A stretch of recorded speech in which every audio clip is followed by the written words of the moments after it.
누가복음 7장 11절에서 17절 말씀입니다. 우리 함께 봉독하도록 하겠습니다.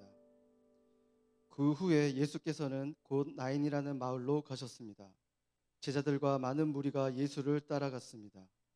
예수께서 성문 가까이에 이르셨을 때 사람들이 죽은 한 명을 메고 나오고 있었습니다. 죽은 사람은 한 가부의 외아들이었습니다. 그리고 많은 마을 사람들이 그 여인과 함께 상녀를 따라오고 있었습니다. 주께서 그 여인을 보고 불쌍히 여기며 말씀하셨습니다. 울지 마라. 그러고는 다가가 관을 만지셨습니다. 관을 메고 가던 사람들이 멈춰서자 예수께서 말씀하셨습니다. 청년아, 내가 내게 말한다. 일어나거라. 그러자 죽은 사람이 일어나 앉아 말하기 시작했습니다. 예수께서는 그를 그의 어머니에게 돌려보내셨습니다. 그들은 모두 두려움에 가득 차 하나님을 찬양하며 말했습니다. 위대한 예언자가 우리 가운데 나타나셨다. 하나님께서 자기 백성을 돌봐주셨다. 예수에 대한 이 이야기가 온 유대와 그 주변 지역에 널리 퍼져 나갔습니다. 네, 이 시간 사랑 챔버 특순 영상을 보신 후에 김승수 목사님께서 나오셔서 광고와 나라와 민족을 위한 기도 후에 청년아 일어나라 라는 제목으로 말씀을 전해 주시겠습니다.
할렐루야. 오늘도 우리에게 주일 귀한 예배의 날을 주시고 또 우리 가운데 임하시는 살아계신 하나님을 찬양합니다.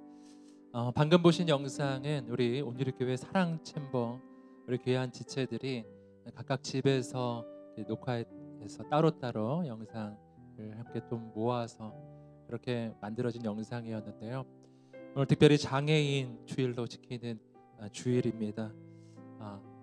하나님께서 보내주신 귀한 사람들, 우리 장애인들과 함께 동행하는 귀한 복된 주일 되시기를 축복합니다. 오프라인 예배가 이제 4월 25일 그리고 26일에 재개될 것을 기대하며 기도하고 있습니다. 그래도 코로나 확산 추세가 많이 지금 꺾이고 있어서요, 그렇게 되지 않을까 교회는 생각하고 있습니다. 만약 재개가 된다면 4월 25일, 26일 날 재개가 될 것이고요. 새벽 기도회는 4월 27일 그리고 주중 예배는 5월 4일 때부터 현장 예배로 진행될 계획을 가지고 있습니다. 하지만 좀 더 구체적이고 정확한 것은 우리 주중에 또 유튜브와 또 교회 홈페이지를 통해서 여러분 잘 참고해 주시면 좋겠습니다. 아울러서 이렇게 예배가 만약 재개가 된다면 이 예배는 안전한 예배가 되어야 하기 때문에 예배 예약 시스템이 진행되겠습니다. 4월 25일 토요주일 예배부터 예배 예약 시스템이 진행이 될 텐데요. 사전 예약을 통해서 예약하신 분만 참석할 수 있으시겠고요. 좌석에 좀 제한이 있습니다. 자세한 내용 온누리신문 1면 교회 홈페이지 유튜브를 참조해 주시면 좋겠습니다. 드라이브인 월십이 계속 진행 중에 있습니다. 차량 안에서 진행되는 예배고요. 양재동 현 주차장에서 주일 오전 9시, 또 11시 30분, 오후 1시 50분, 그리고 오후 4시 이렇게 진행이 되고 있는 중입니다. 공감 소비 운동 온누리교회를 중심으로 해서 진행이 되고 있습니다. 어려운 그 이웃들, 특별히 재래시장 그리고 소상공인들을 살리기 위한 공감 소비 운동인데요. 전통 시장 상품권을 통해서 또 그 재래시장 또 소상공인의 그 물품들을 구매를 하고 또 그것을 통해서 사회 취약계층과 나누는 깊은 소비 운동인데요. 이 가운데 함께 많이 참여해 주시면 좋겠습니다. 대학 청년부 온라인 바이블 아카데미가 이제 진행이 이제 시작이 되는데요. 4월 정확하게는 4월 29일 수요일부터 진행이 되겠습니다. 이번 온라인 바이블 아카데미는요, 예전의 바이블 아카데미하고 조금 진행되는 형태가 좀 다르게 되겠습니다. 우선 신청은 각 공동체별로 진행이 되겠습니다. 공동체별로 과목이 개설되고 또 신청도 공동체 안에서만 신청을 하게 되었습니다. 그 까닭은 우리가 못 본 지가 너무 오래돼서요. 공동체별로 서로 또 목회적으로 목양적으로 또 하나 되는 그런 시간들 가지기 위함이고요. 전체 과정으로는 CDC 리더십 훈련 과정이 개설되겠습니다. 교육자님의 추천을 통해 진행이 되고요. CDC는 매주 수요일에 유튜브에 올라오는 영상을 보시고 또 과제를 작성하면서 진행이 되겠습니다. 공동체별 또 양육 과정들이 있는데요. 4월 29일부터 매주 수요일 저녁 8시에 유튜브 라이브 혹은 줌을 통해서 라이브로 강의가 진행되겠습니다. 이 부분은 조금 CDC와는 조금 다른 형태로 진행이 되고 있죠. 줌이나 또 유튜브 라이브를 통해서 몸은 비록 떨어져 있지만 그래도 온라인을 통해서나마 서로 연결되고 또 나눔도 가질 수 있는 기회를 가지고자 합니다. 신청은 각 공동체 온라인 주보에 링크를 통해서 신청이 가능합니다. 또 각 공동체 아마 순 카톡방이나 이렇게 좀 신청할 수 있는 링크들이 갈 텐데요. 여러분 꼭 신청하셔서 이 귀한 양육에 기회 함께 참여하시면 좋겠습니다. 이번에 회비는 없습니다. 신청할 때 특별히 연락처와 주소를 기입해 주시고 또 도서비를 이체해 주시면 교재를 집으로 배송해 드린다고 합니다. 그래서 속히 또 신청해 주시고요. 이번 학기도 말씀 안에 여러분 굳게 서는 여러분 되었으면 좋겠습니다. 이 시간 우리가 함께 나라와 민족을 위해서 합심해서 기도하겠습니다. 기도할 때 하나님 아버지, 이 나라와 이 민족이 주님을 필요로 합니다. 이 땅에 임하여 주옵소서. 통치하여 주옵소서. 다스려 주옵소서. 역사하여 주옵소서. 아직도 고통당하는 영혼들 하나님 고쳐주시고 회복을 주옵시고, 또 이 땅의 코로나 그 감염병의 확산을 멈추어 주옵소서. 전 세계적으로 확산되고 있는 이 모든 질병 속에서 하나님께서 구원해 주시고 건져 주시고 회복을 허락하여 주시기를 기도합니다. 하나님, 정말 인간이 자랑했던 그 모든 문명들이, 그 모든 기술들이 얼마나 부족하고 연약한 것이었는지를 깨닫습니다. 하나님, 이 땅이 주 앞에 돌아오게 하여 주시고 열방이 주께 돌아오는 시간들 되게 하여 주옵소서. 특별히 이 땅이 하나님 앞에 회개하며 무릎 꿇는 시간이 되게 하여 주옵시고, 이 땅에 교회가 회복되고 이 민족의 영적인 회복의 역사가 일어나는 시간이 되게 하소서. 특별히 지난 총선을 통해서 새로운 이 땅의 리더십들이 세워졌습니다. 사랑하는 주님, 그 한 사람 한 사람 주 앞에 무릎 꿇고 엎드리고 겸손히 주 앞에 서는 하나님의 사람들이 될 수 있도록 인도하시며, 세워주신 모든 이 땅의 정치 지도자들에게 하나님의 지혜와 하나님의 겸손과 하나님의 그 은혜를 부어주시기를 기도합니다. 우리 합심해서 나라와 민족 위에 기도하겠습니다. 할렐루야. 하나님 아버지, 역사해 주옵소서. 거룩하신 하나님 아버지, 기름 부어 주옵소서. 이 나라와 이 민족 가운데 거룩한 성령님 임하셔서 역사하소서.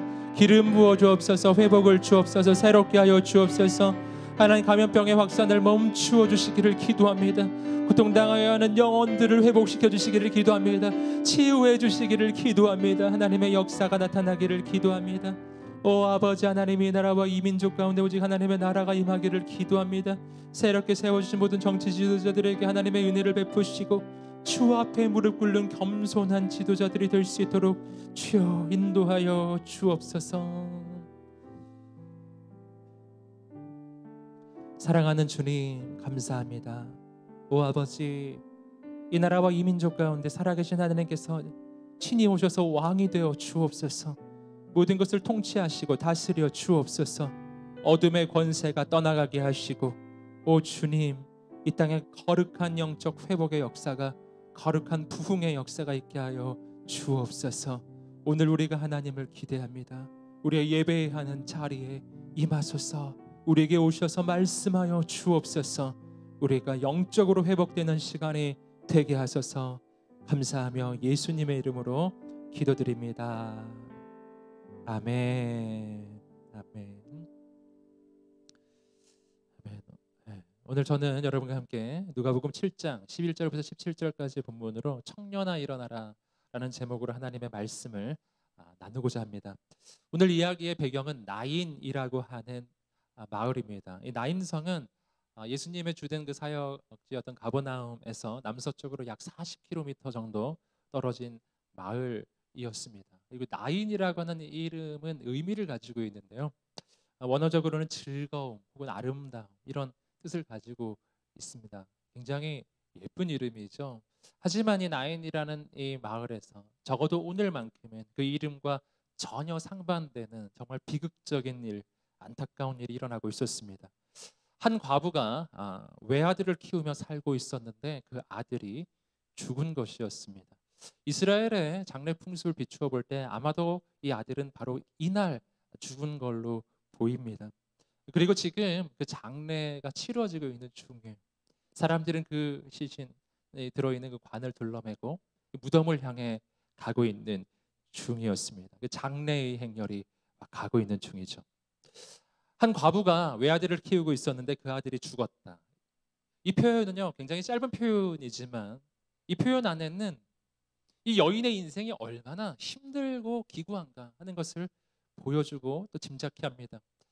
남성 중심적이었던 2000년 전 유대 사회에서 과부로 살아간다는 것, 이것은 살 길이 없는 것을 의미하는 것이었죠. 그래서 구약 성경의 그 율법을 보시면 계속 반복해서 꼭 돌보아야 한다고, 고아와 과부와 나그네를 돌보아야 한다고 이야기하죠.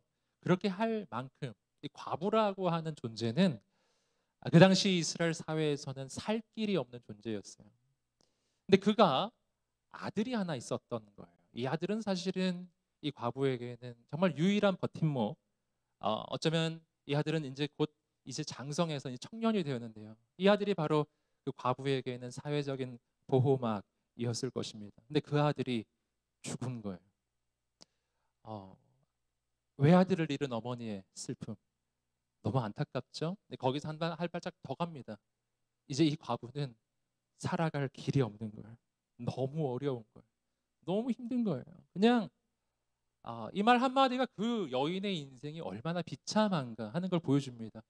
이 여인이 너무 불쌍했기 때문에, 너무 안타까웠기 때문에 오늘 말씀을 보시면 많은 사람들이, 그 마을의 많은 사람들이 이 장례 행렬을 뒤따르고 있었다라는 것을 볼 수가 있습니다. 분명히 여인은 하나님을 아는 사람이었겠죠. 유대인도 그 이스라엘 백성이니까요. 분명 하나님 경외하는 사람이겠죠. 이 아들이 죽기 전에 이 어머니가 얼마나 기도하고 얼마나 기도했을까요? 제발 살려달라고. 그런데 마침내 아들은 죽은 거예요. 이 여인의 인생은 막막해졌습니다. 이 아들을 보내면서 이 여인이 이제 장례 행렬 그 길을 걸어가고 있을 때, 여러분 이 여인의 마음이 어떠했을까요? 이 여인의 마음 속의 생각 속에 자신의 인생이 마치 한 편의 영화처럼 스쳐갔을 거예요. 너무 힘들었던 인생. 남편을 보내는 것도 얼마나 힘들었을까요? 근데 오늘은 아들도 가는 거예요. 왜 나는 이렇게 살아야 하는가? 내 인생은 왜 이런가? 하나님이 날 버리셨는가? 하나님 없는 것처럼. 내가 그렇게 기도하고 기도했는데 하나님 내 기도를 들어주지 않으셨다고. 여러분 그런 마음 들지 않았겠어요? 청년도 안타깝고 이 과부도 안타깝습니다. 장례의 행렬은 무덤을 향해 가고 있습니다. 이 시간, 이 장소, 이 길은 모든 소망이 끊어진 시간, 모든 가능성이 끊어진 여정이었습니다. 그저 안타까운 장면이죠. 그런데 바로 그곳에서 새로운 일이 일어납니다. 거기 예수님이 오신 거예요. 누가복음 7장 11절 12절 말씀입니다. 우리 함께 읽어보겠습니다. 시작. 그 후에 예수께서는 곧 나인이라는 마을로 가셨습니다. 제자들과 많은 무리가 예수를 따라갔습니다. 예수께서 성문 가까이에 이르셨을 때 사람들이 죽은 사람 한 명을 메고 나오고 있었습니다. 죽은 사람은 한 과부의 외아들이었습니다. 그리고 많은 마을 사람들이 그 여인과 함께 상여를 따라오고 있었습니다. 장례의 행렬은 예수님과 제자들 그리고 예수님을 따르던 사람들의 행렬과 만납니다. 굉장히 우연한 만남처럼 보이지만 그러나 여러분 전지전능하신 하나님, 역사의 주관자이신 하나님께 우연이란 없는 것이죠. 모든 것은 섭리이고 모든 것은 하나님의 계획이고 모든 것은 하나님의 역사입니다. 사람들이 보기에는 너무 우연한 만남, 주님께는 그렇지 않죠. 이 성경에 있는 자세한 어떤 주님의 뜻과 의도 같은 것이 잘 나오지 않지만 그러나 분명 온 우주를 만드신 창조주 하나님의 아들이신 예수님, 역사의 주관자이신 바로 그분은요 바로 그 시간, 바로 그 장소, 바로 그때 이 장례의 행렬을 찾아가신 것이었어요. 그런데 여러분 사람들이 보기에는 지금 이 시점이 어떤 시점인가요? 인간이 보기엔 너무 늦은 때이죠. 모든 것이 끝나버린 시간이잖아요. 인간적으로는 이렇게 생각할 수도 있습니다. 주님이 만약 진짜 전지하신 하나님이시라면 이 아들이 죽기 전에 오셔서 이 아들을 고쳐주셨으면 어땠을까? 여러분 이런 생각 드시지 않으세요? 아셨을 텐데요. 주님이 지금 이때 오셨을 수 있었으면 죽기 전에 오실 수도 있었던 것이잖아요. 그런데 주님이 그렇게 하지 않으신 거예요. 주님은 이 아들이 죽은 후에 도착하셨습니다. 왜 주님은 지금 오시는가? 조금만 더 빨리 오셨으면 좋았을 텐데 왜 모든 가능성이 끊어진 지금, 왜 모든 소망이 끊어진 지금인가 하는 거예요. 그런데 여러분 이 성경을 읽어보시면 하나님께서 우리 인생을 찾아오시는 때는 항상 그런 때였었습니다. 모세는 그의 인생의 모든 소망과 가능성을 잃어버린 나이 80이 되었을 때, 그때 주님이 찾아오셔서 그를 세워주셨죠. 다니엘이 하나님을 만나는 순간은 어떤 순간이었나요? 그것은 다니엘이 사자굴에 떨어진 다음 사자의 얼굴을 눈앞에서 대면하면서 이제 죽을 위험 앞에 처해진, 바로 죽음의 바로 앞까지 갔을 때에 그때 하나님 임하십니다. 사자의 입을 그때 막으셨어요. 예수님은 나사로가 죽은 지 나흘이 지난 후에야 도착하셨습니다. 기적은 그때 일어났어요. 성경을 보십시오. 하나님이 찾아오시는 시간은 항상 그런 때예요. 인간의 모든 소망이 끊어진 때, 인간의 모든 가능성이 끊어진 때, 그때 오시는 거예요. 여러분, 왜 그런가요? 왜냐하면 그때 하나님이 오셔야 하나님이 가장 영광을 받으시기 때문이에요. 인간의 가능성이 끊어졌을 때 하나님이 역사하셔야 모든 사람이 그것이 하나님의 역사임을 알게 되기 때문입니다. 또 한 가지 중요한 이유가 있습니다. 그것은 그때 오셔야 우리는 하나님을 가장 깊이 만나게 되기 때문이에요. 인간은 어리석어서 하나님 역사하시는데 이게 하나님의 역사인 걸 잘 몰라요. 다 하나님의 은혜인데 다 내가 했다고 자꾸만 생각합니다. 조금이라도 내 힘이 남아 있을 때 하나님의 역사가 나타나면 인간은 다 내가 했다고 자기 신을 자랑하기 시작해요. 그래서 하나님이 조금 더 기다리시는 것입니다. 오늘 우리의 인생에 진짜 중요한 것은요, 위기를 극복하는 데 있지 않기 때문에, 우리 인생에 진짜 중요한 건 문제를 해결하는 데 있지 않는 거예요. 더 중요한 것은 그 위기가 극복되는 과정을 통해, 그 문제가 해결되는 과정을 통해 우리가 하나님을 만나는 데 있기 때문입니다. 문제는 해결됐는데 하나님을 만나지 못했어요. 그러면 본질적으로는 그의 인생은 지금 문제에서 벗어난 게 아니에요. 작은 문제에선 벗어났지만 그는 하나님을 만나지를 못했거든요. 진짜 중요한 것은 하나님을 만나는 것입니다. 그래서 하나님이 때를 기다리십니다. 진짜 우리가 하나님을 깊이 만나는 때, 정말 하나님을 부정할 수 없는 그 순간. 그 순간은 어떤 순간이냐면 내 인생이 진짜 무너진 순간이에요. 철저하게, 완벽하게, 완전히 바닥까지 떨어져야 합니다. 완전히 떨어져야 합니다. 그래서 정말 하나님 아니고선 길이 없다고 그렇게 느껴지는 그 순간에 내 힘은 아무것도 없어졌을 때, 그때 하나님이 임하시면 그때 우리는 하나님을 부정할 수 없는 거예요. 그때 우리는 그 이전에 만날 수 없었던 크고 놀라운 하나님을 만나게 될 것입니다. 그래야 우리는 하나님께 영광 돌립니다. 그래서요, 오늘 우리가 인생을 살아갈 때 때때로 우리가 정말 어려운 시간을 지날 때가 있습니다. 주님이 안 보이는 때가 있어요. 내가 보기에는 지금 주님이 빨리 오셔야 될 것 같은데 안 오시는 거예요. 안 계시는 거예요. 내 인생이 캄캄한 시간이 계속되는 겁니다. 어쩌면 지금 이 순간이 여러분 가운데 그런 순간처럼 느껴지는 그런 분들 계실 거예요. 사랑하는 청년 여러분, 어떻게 해야 됩니까? 정말 하나님 날 버리신 걸까요? 정말 하나님은 내 기도 응답하지 않으시는 겁니까? 정말 하나님은 안 오시는 건가요? 사랑하는 여러분, 그렇지 않습니다. 하나님은 날 버리신 게 아니에요. 다만 지금이 하나님이 계획하신 시간이 아닐 뿐이에요. 내가 생각하기에 가장 좋은 때가 정말 좋은 때는 아닙니다. 정말 좋은 때는요, 하나님이 정하신 때예요. 여러분, 하나님의 때가 내 인생의 가장 정확한 때라는 것을 믿으시기를 주님의 이름으로 축복합니다.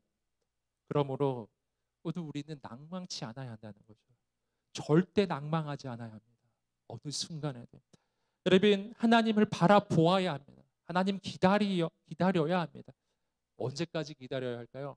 끝까지 기다려야 합니다. 심지어는 장래의 행렬에 조차서도, 심지어는 인간들이 모든 소망이 끊어졌다고 생각하는 그 시간에도 여러분, 아직 끝난 게 아니에요. 주님이 오시면 거기서부터 새로운 일이 시작되는 줄 믿습니다. 사랑하는 여러분, 오늘 주님 바라보시는 여러분 되시기를 주님의 이름으로 축복합니다. 우리 계속해서 13절 말씀 읽어보겠습니다. 13절입니다. 시작. 주께서 그 여인을 보고 불쌍히 여기며 말씀하셨습니다. 울지 마라. 자, 말씀을 보시면 주님은 그 여인을 보고서 불쌍히 여기신다라고 이야기합니다. 주께서 그 여인을 보고 불쌍히 여기셨다. 그렇죠? 서두에 말씀드렸던 것처럼 이 여인의 인생은 정말 안타까운 인생이었어요. 그의 인생에 정말 어려움을 주님이 아십니다. 주님은 우리 인생의 어려움을 아시는 분이에요. 내가 얼마나 힘든지 아시는 분이에요. 그분이 여인을 찾아오셔서 해주신 말씀은 이 말씀이에요. 울지 마라. 울지 마라. 사랑하는 여러분, 오늘 주님께서 여러분에게 찾아가셔서 똑같이 말씀해 주실 거예요. 울지 마라. 여러분, 주님의 위로는요, 사람들의 위로하고 달라요. 울고 있는 사람이 있을 때 사람들이 와서 그에게 해줄 수 있는 최고의 위로는 어떤 것인가요? 어떻게 말해주는 거예요? 여러분, 인간이 해줄 수 있는 최고의 위로는요, 함께 울어주는 거예요. 눈물 흘리는 자와 함께 울어주는 것, 여기까지. 인간이 할 수 있는 일은 거기까지. 함께 울어줄 수 있지만, 마음을 나눌 수는 있지만 그의 인생에 해결을 줄 수는 없어요. 나에겐 그 능력은 없기 때문에 그냥 울어주는 것이죠. 여러분, 그러나 주님은 다르신 분이에요. 주님은 오셔서 우리 인생을 불쌍히 여기세요. 그리고 함께 울어주시는 분이에요. 그리고 우리에게 이렇게 말씀해 주세요. 울지 마라. 여러분, 이 말씀은요, 그저 아유 이제 울지 마, 이렇게 그저 감정적인 위로에 불과한 말이 아니에요. 주님이 울지 마라 라고 말씀하실 때는 이것은 온 우주의 주관자께서, 역사의 주관자께서 해주시는 말씀이에요. 나의 과거와 현재와 미래 모든 것을 알고 계시고 내 미래를 이끌고 계신 그분이 오늘 나에게 말씀하시는 거예요. 울지 마라. 여러분, 이게 무슨 뜻인가요? 여러분, 그것은 내 인생 최고의 위로자일 뿐 아니라 내 인생의 문제 해결자, 내 인생의 주권자, 나를 향한 가장 놀라운 계획을 가지고 계신 분의 말씀이에요. 울지 마라. 이 말씀은 내가 너의 눈물을 기쁨으로 바꾸어 주겠다는 말씀입니다. 울지 마라. 사랑하는 여러분, 주님은 우리 인생 가운데 오셔서 우리의 눈물을 닦아주시는 분이세요. 한 발짝 더 가십니다. 주님은 우리 인생 가운데 오셔서 우리의 인생이 울지 않는 인생으로 바꾸어 주실 수 있으신 분이신 줄 믿습니다.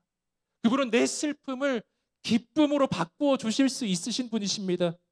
그분은 능력의 주님이십니다. 사랑하는 여러분, 이런 장면 한번 상상해 보세요. 한 갓난아기가 막 울고 있는 거예요. 배가 고파서 막 울고 있는 거예요.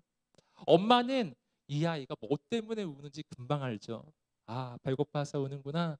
엄마가 아이에게 이렇게 말해주는 거예요. 사랑하는 아가야, 울지 마라.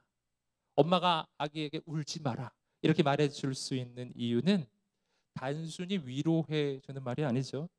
엄마는 이 아기가 배고픈 것을 알고요, 이 아기에게 이제 곧 젖을 먹여줄 것이거든요. 그 문제를 해결할 수 있거든요. 그래서 말씀해 주는 거예요. 울지 마라 아가야, 이제 곧 젖을 줄 거야. 너 이제 울지 않아도 된다. 사랑하는 여러분, 오늘 주님이 우리 인생 가운데 오셔서 그렇게 말씀해 주시는 거예요. 사랑하는 아들아, 사랑하는 딸아, 울지 마라. 이제 그 눈물을 그치렴. 내가 너의 문제를 해결해 줄 거야. 우리가 믿는 주님은 우리를 사랑하실 뿐 아니라 우리 인생을 새롭게 하시는 능력의 주님이십니다. 그분이 울지 말라고 하셨어요. 새로운 역사를 시작하시겠다는 뜻입니다. 오늘 그분을 바라보는 여러분 되시기를 주님의 이름으로 축복합니다. 계속해서 우리 14절 말씀입니다. 14절 말씀 읽어보겠습니다. 시작. 그러고는 다가가 관을 만지셨습니다. 관을 메고 가던 사람들이 멈춰서자 예수께서 말씀하셨습니다. 청년아, 내가 내게 말한다. 일어나거라. 주님은 다가가서 그 관을 만지십니다. 율법에 의하면 이것은 굉장히 부정한 행동이죠. 율법에서는 시신을 만지는 것을 금하고 있기 때문입니다. 주님은 그런데 이 율법을 분명히 알고 계시면서도 굳이 다가가서 그 관을 만지십니다. 성경은 주님이 그 관을 만지셨다는 것을 분명히 서술하고 있어요. 이것은 메시지예요. 주님이 어떤 분이신지를 보여주는 메시지예요. 세상에 있는 사람들은 이 관을 보면요, 피해야 하는 거예요. 부정해지기 때문에. 세상에 있는 사람들은 이 관을 어떻게 할 수가 없어요. 바꿀 수 있는 능력이 없기 때문에. 하지만 주님은 다르신 분이십니다. 달라요.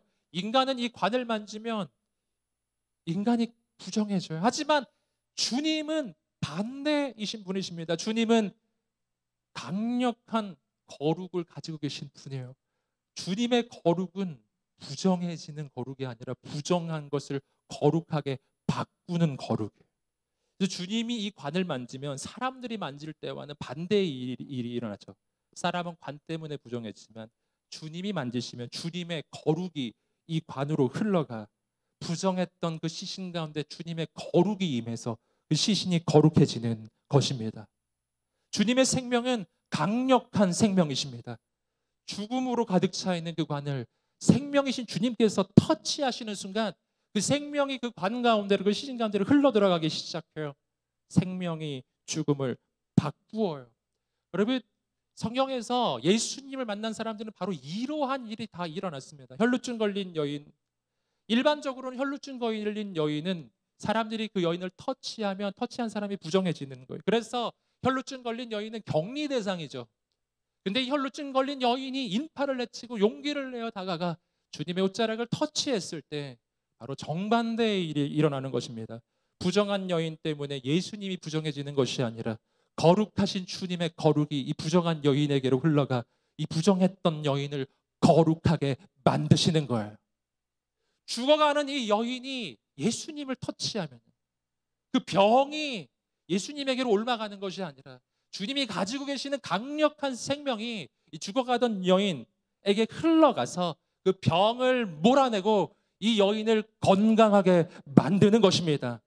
강력한 건강, 강력한 생명, 강력한 거룩이에요. 여러분, 주님이 오늘 우리 인생 가운데 오셔서 해주시는 일이에요. 오늘 주님께서 여러분의 인생 가운데 다가가셔서 여러분의 인생을 터치해 주시기를 주님의 이름으로 축복합니다. 그때 부정했던 인생은 거룩해질 것입니다. 그때 죽어가던 영혼들은 살아날 것입니다. 낭망했던 영혼들 가운데 주님의 생명과 소망이 흘러가기 시작할 것입니다. 사랑하는 여러분, 오늘 주님 만나십시오. 주님이 이 장래의 행렬을 만났을 때요, 장래의 행렬을 이 주님께서 멈추어 세우십니다. 이거 굉장히 이례적인 장면이죠. 한번 생각해 보세요. 여러분이 길을 가다가 장래의 행렬을 만났다고 생각해 보세요. 운구 행렬을 만났다고 생각해 보세요. 어떻게 하세요? 상식적인 사람들은 길을 비켜서죠. 여러분, 아무도 장래의 행렬을 막을 수는 없어요. 아무도 막을 수 없어요. 거기를 막아 설 수도 없고 서서도 안 되는 것이죠. 그게 장래 행렬이면 죽음의 행렬이에요. 여러분, 그러나 온 우주를 지으신 창조주 하나님은 그 행렬을 멈추어 세우실 수 있으신 분이세요. 여러분, 오늘 우리의 인생이 죄를 향해 달려갈 때요, 오늘 우리의 인생이 죄악의 유혹을 향해서 달려가는 순간들이 있습니다. 오늘 우리의 인생이 절망 가운데 빠져서 죽음을 묵상하면서요, 그 절망과 죽음을 향해서 막 달려가는 순간들이 있어요. 그리고 그때 그 내 영혼, 죽음과 절망을 향해 달려가는 내 영혼을 멈출 자가 없는 거예요. 아무도 못 막고 어떤 것도 막을 수가 없어요. 그냥 죽음을 향해 달려갑니다. 여러분, 인류 역사가 바로 그런 역사이죠. 하나님을 잃어버린 세대, 하나님을 잃어버린 이 시대, 절망과 멸망을 향해서 그냥 달려가지 않습니까? 여러분, 아무도 못 막아요. 아무도 멈출 수가 없어요.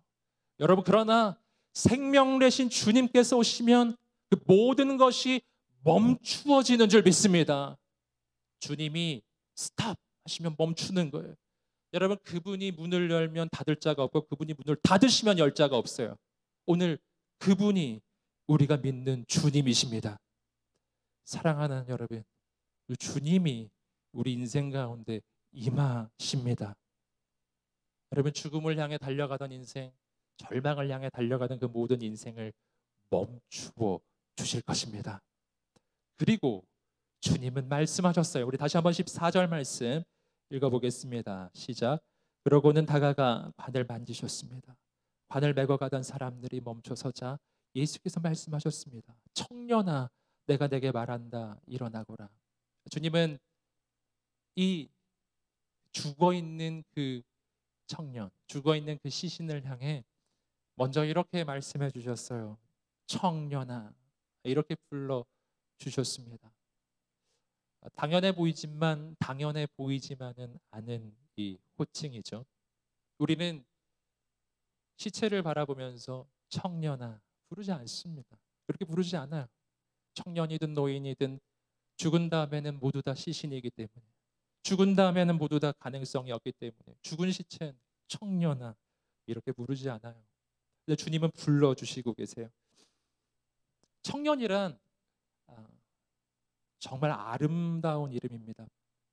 어른들이 간혹 이런 말씀하시는 걸 들어본 때가 있어요. 정말 어르신들은요, 우리 청년들이 시골의 아울리치 같은 거 가면은 그냥 다 예쁘대요. 다 너무 예쁘대요. 그냥 다 너무 잘생겼대요. 그렇죠? 우리가 보기에는 예쁜 사람도 있고 조금 아닌 것 같은 사람도 있고 좀 그렇게 보잖아요. 하지만 우리 어른들이 보면요, 그냥 다 예쁘대요. 정말 그런가? 저도 좀 나이가 든 것 같아요. 저도 그렇게 보이더라고요. 요즘에는 다 예뻐요. 다 아름다워요. 그냥 다 예뻐요. 다 잘생겼어요. 여러분, 청년이 아름다운 이유가 있습니다. 그 까닭은 외모가 아름다워서도 있지만 더 중요한 이유가 있습니다. 청년은 가능성의 이름이기 때문에 앞으로 무엇이든 될 수 있는, 무엇이든 이루어질 수 있는 가능성, 아직도 그를 통해 이루어질 하나님의 계획이 너무 많거든요. 이제 그를 통해 펼쳐질 놀라운 미래가 분명히 있거든요. 그래서 청년은 그냥 그 모습 그대로 아름다워요. 주님 부르십니다.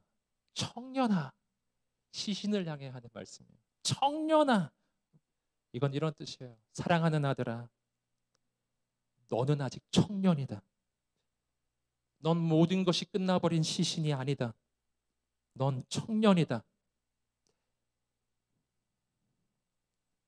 사랑하는 청년 여러분, 우리는 언제 청년일까요? 내가 아직 내 인생에 가능성이 있다고 여기는 동안 난 청년이에요. 아직도 내 인생을 통해 이루실 하나님의 미래가 있다고 내가 믿는 동안 나는 청년이에요. 그러나 반대로 아무리 나이가 젊어도 하나님을 향한 소망을 잃어버리는 순간 더 이상 청년이 아닌 것이거든요. 반대로 나이가 많아도 하나님을 향한 소망을 끝까지 품고 있으면요, 계속 청년인 거예요. 갈렙이 그런 사람이었죠. 나이가 85세인데 여전히 하나님의 비전을 품고 있었어요. 여전히 하나님은 나를 통해 역사하실 것을 믿고 있었어요. 여전히 하나님의 약속을 붙잡고 가장 어려운 땅 헤브론을 구했어요. 그때 하나님의 역사가 일어납니다. 그는 여전히 청년이었어요. 사랑하는 청년 여러분, 여러분은 청년입니다. 이상준 목사님이 쓰신 책 그 제목 가운데 이런 제목이 있죠. 아직도 너는 아름다운 청년이다. 책 내용도 되게 좋지만 저는 제목이 항상 마음에 남아요. 아직도 너는 아름다운 청년이다. 맞아요. 여러분은 아직도 아름다운 청년입니다. 여러분에게는 아직 가능성이 있습니다. 당신에게는 하나님의 계획이 있습니다. 아직 끝난 게 아니에요. 그러니 오늘 우리가 하나님을 바라보게 되기를 주님의 이름으로 축복합니다. 주님은 이어서 말씀하십니다. 내가 내게 말한다. 청년아, 내가 내게 말한다. 굳이 주님께서는 누가 이 말을 하는지를 말씀하고 계시죠. 내가 말하는 것이다. 나는 누구죠? 온 우주를 지으신 창조주 하나님의 아들이세요. 태초에 말씀이 계시니라. 이 말씀이 하나님과 계셨으니 이 말씀이 곧 하나님이시니라 라고 했던 바로 그 말씀이신 하나님, 말씀이 육신이 되어 우리 가운데 오신 예수 그리스도, 그분이 지금 말씀하고 계신 거예요. 내가 너에게 지금 말하고 있다. 여러분, 창세기 1장에서 그 하나님의 말씀이 선포되었을 때 모든 혼돈과 공허가 끝이 나고 하나님의 질서와 창조가 임하였습니다. 바로 그 말씀이에요. 그 말씀이 이 시신을 향해서 선포되고 있는 거예요. 여러분, 말이라고 해서 다 능력이 있진 않아요. 그러나 창조주 하나님의 말씀은 능력이 있습니다. 그 말씀은 반드시 현실이 되는 거예요. 사랑하는 청년 여러분, 오늘 주님이 말씀하고 계신 거예요. 이 말씀은 결코 땅에 떨어지지 않습니다. 그분이 말씀하십니다. 일어나거라. 여러분, 이 말씀은 이루어집니다. 하나님의 말씀은 살았고 운동력이 있습니다. 그 말씀이 그 시신 가운데 임하고 죽은 자 가운데 임하여 그를 일으켜 세우십니다. 사랑하는 여러분, 오늘 주님께서 여러분을 일으켜 세우실 것입니다. 오늘 그분 붙잡고 일어나는 여러분 되시기를 주님 이름으로 축복합니다. 15절 말씀 계속해서 읽어보겠습니다. 시작. 그러나 죽은 사람이 일어나 앉아 말하기 시작했습니다. 예수께서는 그를 그의 어머니에게 돌려보내셨습니다. 상황은 반전되었습니다. 가장 깊은 슬픔의 자리가 가장 놀라운 하나님의 기적의 현장으로 바뀌기 시작하는 거예요. 예수님은 이 아들을 어머니에게 돌려보내셨대요. 그 불행했던 여인에게요, 그의 인생을 회복시켜 주신 것입니다. 누가복음 7장 계속해서 16절 17절 마지막으로 읽어보겠습니다. 시작. 그들은 모두 두려움에 가득 차 하나님을 찬양하며 말했습니다. 위대한 예언자가 우리 가운데 나타나셨다. 하나님께서 자기 백성을 돌봐주셨다. 예수에 대한 이 이야기가 온 유대와 그 주변 지역에 널리 퍼져 나갔습니다. 사람들이 하나님을 찬양하기 시작했어요. 하나님을 만나기 시작했어요. 여러분, 장례 현장은 놀라운 예배의 현장으로 바뀌었습니다. 그곳에 있는 사람들이 하나님을 만나는 구원의 현장으로 바뀌고 예수님의 이름이 증거되는 전도와 선교의 현장으로 바뀌기 시작했어요. 여러분, 여기서 우리는 비로소 깨닫게 되는 거예요. 왜 예수님은 이때 오셨는가? 왜 예수님은 가장 깊은 절망의 순간에 오셨는가? 왜냐하면 하나님은 반전의 하나님이시기 때문에, 바로 그곳에서 이룰 하나님의 가장 놀라운 역사가 있기 때문이에요. 가장 불행하고 불쌍했던 이 가정이 그 마을 전체를 변화시키는 하나님의 역사의 통로로 바뀌는 줄 믿습니다. 이 여인의 인생은 영원히 바뀌었을 거예요. 이 청년의 인생은 영원히 바뀌었을 거예요. 그제서야 이 여인도 청년도 자신들의 삶이 이해되기 시작했을 것입니다. 그들의 불행했던 그 모든 인생, 하나님이 없는 것 같은 모든 순간들, 왜 주님은 내 기도를 들어주시지 않는가라고 생각했던 그 모든 시간조차도 단 한순간도 하나님이 그들을 버려두신 적이 없었고, 단 한순간도 주님이 붙잡지 않았던 순간이 없었던 거예요. 돌아보니까 내 인생 모든 것이 하나님의 섭리인 거예요. 모든 것이 하나님의 역사예요. 사랑하는 청년 여러분, 코로나 때문에 여러 가지 어려운 일들, 어려운 상황들 속에서 속상하고 너무 힘든 일들이 많이 있죠. 힘든 분들은 정말 힘드신 것 같더라고요. 사랑하는 우리 청년 여러분, 여러분 축복하고 격려합니다. 주님이 아직도 여러분을 붙잡고 있습니다. 주님은 당신을 포기한 게 아니에요. 사랑하는 청년 여러분, 끝까지 주님을 바라보셔야 합니다. 끝까지 주님 기다리셔야 합니다. 주님께서 여러분 찾아가실 거예요. 주님께서 말씀해 주실 거예요. 사랑하는 아들아, 너는 아직 청년이란다. 사랑하는 청년아, 일어나라. 오늘 우리가 그분 음성 듣고 담대하게 일어나는 이 시간이 되시기를 주님의 이름으로 축복합니다. 가장 연약했던 인생을 통해 가장 놀라운 하나님의 역사가 일어날 것입니다. 사랑하는 여러분, 용기를 내십시오. 소망을 품으십시오. 하나님을 바라보십시오. 주 앞에 기도하십시오. 하나님이 이루실 일을 기대하십시오. 오늘 이 시간에 함께 기도하겠습니다. 하나님 아버지, 오늘 낭만 가운데 있는 모든 영혼들, 절망 가운데 있는 영혼들을 건져주시고 살려주시고 회복하여 주시고 하나님의 놀라운 일을 이루어 주옵소서. 청년아 일어나라. 청년아 일어나라. 오늘 그 하나님의 그 음성을 오늘 모든 청년들 가운데 들려주시고 그 인생들을 회복시켜 주시기를 기도합니다. 우리 간절히 주여 한번 외치며 기도하겠습니다. 주여, 아버지 하나님 역사하여 주옵소서. 거룩하신 하나님 아버지 행하여 주옵소서. 하나님 아버지 은혜를 내려 주옵소서. 오 주님, 하나님만 영광을 받아 주옵소서. 하나님, 죽어가는 모든 청년들을 붙잡아 주시고 살려주시고 새 일을 이루시고 새 역사를 이루어 주옵소서. 은혜를 내려 주옵소서. 믿음을 주십시오. 용기를 주십시오. 소망을 주십시오. 하나님, 하나님 우리와 영원히 함께하시네. 하나님의 놀라운 일을 이루어 주시고 하나님의 놀라운 역사를 이루어 주옵시고 하나님께서 새 일을 이루어 주시기를 기도합니다. 하나님께서 새 역사를 이루어 주시기를 기도합니다. 친구가 되어 주시고 힘없는 우리의 인생을 위로하시네. 사랑하는 주님, 감사합니다. 오늘 주님께서 내 인생 가운데 임하신다면 그 순간은 역전의 순간이 될 것입니다. 그 순간은 반전의 자리가 될 것입니다. 사랑하는 주님 오시옵소서. 말씀하여 주옵소서. 사랑하는 아들아, 두려워 말라. 사랑하는 딸아, 너는 아직도 청년이다. 아직도 너에게는 가능성이 있다. 사랑하는 주님, 우리의 삶과 인생을 주의 손에 올려드릴 때 바로 나를 통해 행하시는 하나님, 가장 아름답고 놀라운 계획을 이루소서. 죽어가는 이 시대, 이 세대를 바라보며 우리가 하나님의 꿈과 소망을 품게 하여 주옵시고 이제는 죽음의 자리에서 담대하게 일어나 죽어가는 이 시대를 치유하고 회복하는 하나님의 손길이 되게 하여 주옵소서.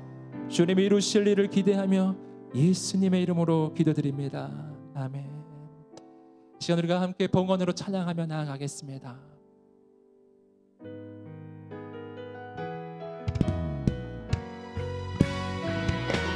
주의 청년들이 예수의 꿈을 꾸고 인류 구원의 완성을 보게 하소서. 한 손에 복음 들고 한 손에 사랑을 들고 온 땅 구석 누리는 나라 되게 하소서.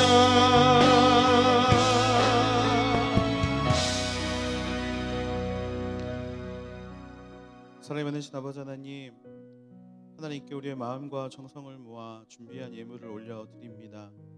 하나님께서 주신 것 감사함으로 다시 올려드리오니 하나님, 하나님의 이끄심과 또 우리의 마음이 합하여 하나님의 나라와 또 하나님의 임재가 임하는 아버지 귀한 사역을 감당할 수 있도록 하나님 도우시고 축복하여 주시옵소서. 지금은 우리 주 예수 그리스도의 은혜와 하나님 아버지의 무한하신 사랑하심과 성령님의 감화 감동 교통하심이 죽어가는 이 세상 가운데 하나님의 이름으로 다시금 일어나 이 세상을 하나님의 나라로 정복하기로 결단한 믿음의 귀한 청년들 머리 위에 이 나라와 민족 가운데 세계 열방 곳곳에서 하나님의 이름으로 모든 자들을 주 앞에 돌이키려고 끊임없이 움직이시고 기도하시고 섬기시는 그런 귀한 선교사님들의 머리 위에 이제로부터 영원까지 함께 계시기를 간절히 축원하옵나이다. 아멘.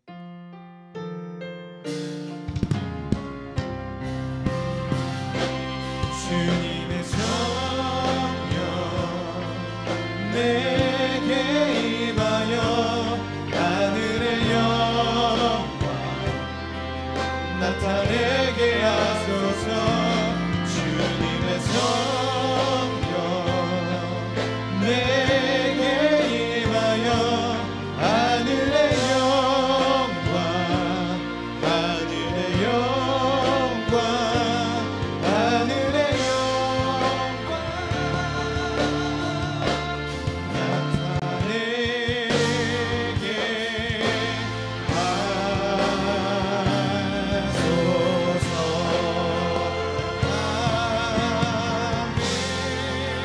하나님께 영광의 박수 올려드리겠습니다. 아멘. 네, 예배를 마쳤습니다. 한 주간 승리하시고 다음 주에 또 뵙도록 하겠습니다. 감사합니다.